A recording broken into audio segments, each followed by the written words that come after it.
ఏపీకి పెట్టుబడులు వస్తున్నాయన్న మంత్రి లోకేష్ కూటమి సర్కార్పై సజ్జల విమర్శలు. ఇలాంటి టాప్ 10 ఏపీ వార్తలు ఇప్పుడు చూద్దాం.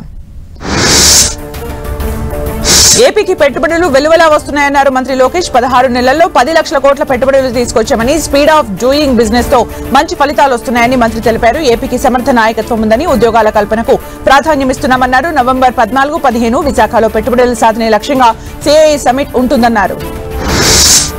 విజయవాడ ఐటీఐ కాలేజ్ రోడ్ లో నూతనంగా నిర్మించిన వసత మల్టీ స్పెషాలిటీ హాస్పిటల్స్ ను మంత్రి లోకేష్ ప్రారంభించారు. ఆ తర్వాత operation theatre, ICU, VIP, AC general వార్డుల్ని పరిశీలించారు. హాస్పిటల్ మొత్తం కళ్య తిరిగి అందుబాటులో ఉన్న సౌకర్యాలను సిబ్బందిని అడిగి తెలుసుకున్నారు.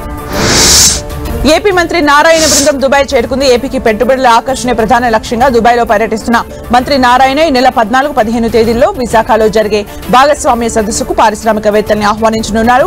ఆయా రంగాల్లో పెట్టుబడులు పెట్టాల్సిందిగా పారిశ్రామికవేత్తల్ని ఆహ్వానించనున్నారు మంత్రి నారాయణ.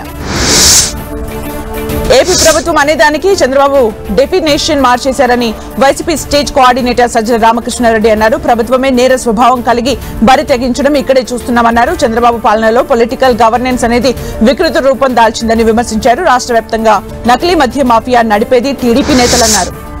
రేపు మాజీ సీఎం జగన్ మొంతా తుఫాను ప్రభావిత ప్రాంతాల్లో పర్యటించనున్నారు. వరదలకు దెబ్బతిన్న పంటల్ని పరిశీలించి రైతుల్ని పరామర్శించనున్నారు. కృష్ణా జిల్లాలోని పెనమలూరు, పామర్రు, పెడన, మచిలీపట్నం నియోజకవర్గాల్లో పర్యటించనున్నారు. ఎన్నికల హామీలను ఒక్కొక్కటిగా కూటమి ప్రభుత్వం నిలుపుకుంటుందని ఎమ్మెల్యే అమిలినేని సురేంద్రబాబు అన్నారు.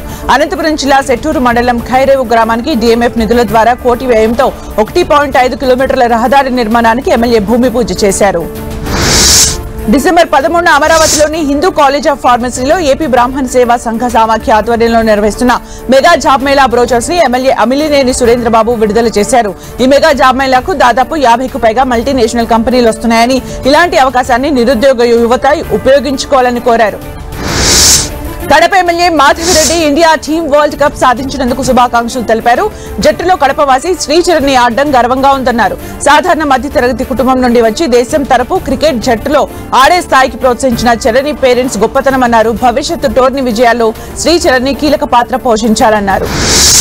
కుంకీల నుంచి ఏఐ వరకు మానవ వన్యప్రాణి మధ్య సంఘర్షణ నివారణకు ఏపీ ప్రభుత్వం దారి చూపిస్తోందని deputy CM Pawan Kalyan X వేదికగా తెలిపారు.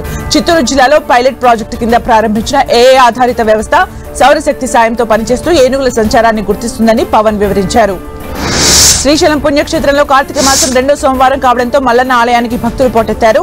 క్యూ లైన్స్ లో ఉన్న భక్తులకు స్వామివారి దర్శనానికి 2 గంటల సమయం పడుతోంది. పాతాళ గంగలో పుణ్య స్నానాలు చేసిన భక్తులు మల్లన్న స్వామిని దర్శించుకుంటున్నారు. భక్తుల రద్దీ దృష్ట్యా భక్తులందరికీ స్వామివారి అలంకరణ దర్శనానికి అనుమతించారు.